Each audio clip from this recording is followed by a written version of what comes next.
So reporting, let's talk about reporting. I'm not going to go, we just don't have time today to go into each analytic tool in like detail or each type of report in detail. I mean, there's just not time. You could spend a week talking about one section of Google Analytics, right? So this is in general considerations about reporting. So here's are some things about reporting that will make the reporting for you a lot more actionable and a lot more useful.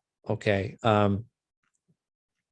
So it looks like so far 100% of you have said you do have another reporting tool besides analytics, Google Analytics. So considerations about reporting.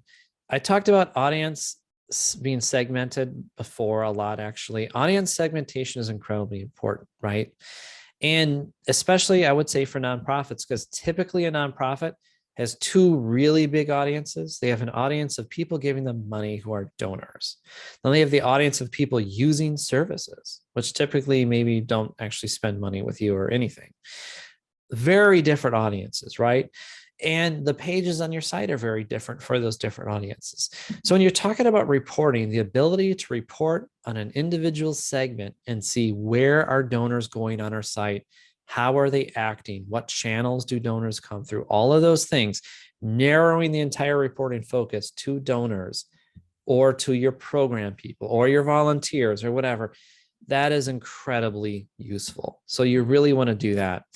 Another thing is filtering. Online analytics generates a lot of junk traffic. You're talking about bots and just hackers and just junk traffic. I mean, there's all kinds of data that, to be honest, is 100% useless.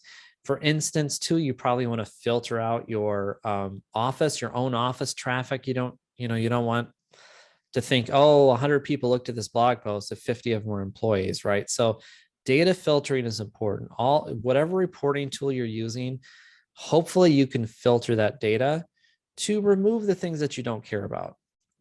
Another one is data comparison options. So this is very important. Whatever reporting tool you're using, be able to compare one piece of data to another. And sometimes this is what we call dimension.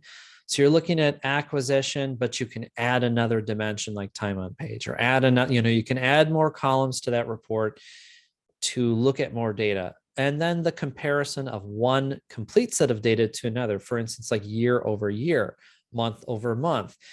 Like there is definitely a cyclical nature. There's like a yearly nature to nonprofits. You probably do your fundraising at the same time every year. Your gala is probably the same time every year. Email campaigns maybe happen around the same time every year. So comparing this month to last month, and maybe it's not really a good comparison. If your event was last month, all your traffic and everything should be up, right? So you really want to compare year over year, probably, to get a better idea if you have that cyclical nature of your organization. So data comparison is really important. And then good reporting. What makes good reporting? So tailoring the data range to what's useful. Like I talked about Search Console, it only keeps 18 months. That's hardly any data. If you want to track, if you're a food bank, in Minnesota, and you want to track, the keyword, Minnesota food shelf, that's what your participants, people use your programs, are searching. You want to track that over years, probably, not just 18 months. So having the data range, the metric visibility, being able to change your reporting so the metrics that matter most to you are highly visible, is really important. In the standard Google Analytics page where you just land on it and they just give you the defaults, many times actually the metrics you care about the most are not the most visible. Another really thing that's good for reporting, I would say that's a good reporting tool to have, is multiple ways to visualize the data. For instance, I don't like how the default analytic view now is bars for traffic source for like that acquisition channel. I want to see a pie chart, right? I want to see what's a big part of the pie and a tiny part of the pie.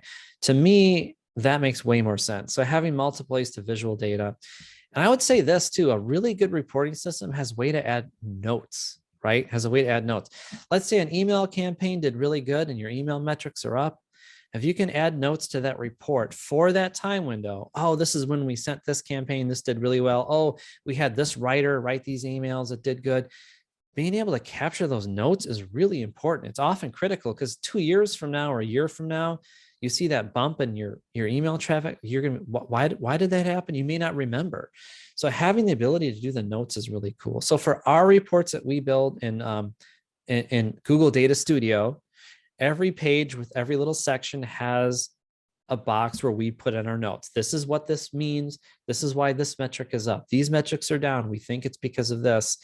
And keeping historical notes is actually super, super useful. So actual reporting tools, these are three. These are the three I would recommend you look at. Definitely 100% the top pick is Google Data Studio. I mean, it's free, so use it. It's completely free, and it integrates with all the Google stuff really well. Chances are you're using all these Google tools already. It is really completely to 100% customizable. So I'm going to say Google Data Studio is my top one, best for budget, best integration. Number two, the second picture there is something called DataBox. DataBox is pretty good. I would say that is best if you want a beautiful dashboard. It does a really good job of dashboards. And it has a lot of commercial connectors. If you need to connect to HubSpot, actually, unfortunately, there's no free connection for Data Studio for HubSpot. So that's a bummer.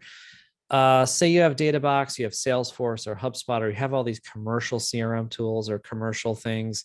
If you're using, say, Blackbaud or donation platforms, DataBox has a lot of good commercial connectors to other programs. It's very beautiful too. The built-in reports are beautiful. The next picture there, that's Domo. Domo is one to look at. That's also paid. Domo has really good design. It's really good design and has some animations, and it's kind of good for storytelling with your data. You want to step through multiple pages and see kind of a little journey of data. It's nice for that. All three of these tools are good. DataBox, Domo, kind of expensive. You have to buy them, but they're good tools. They may be useful for you.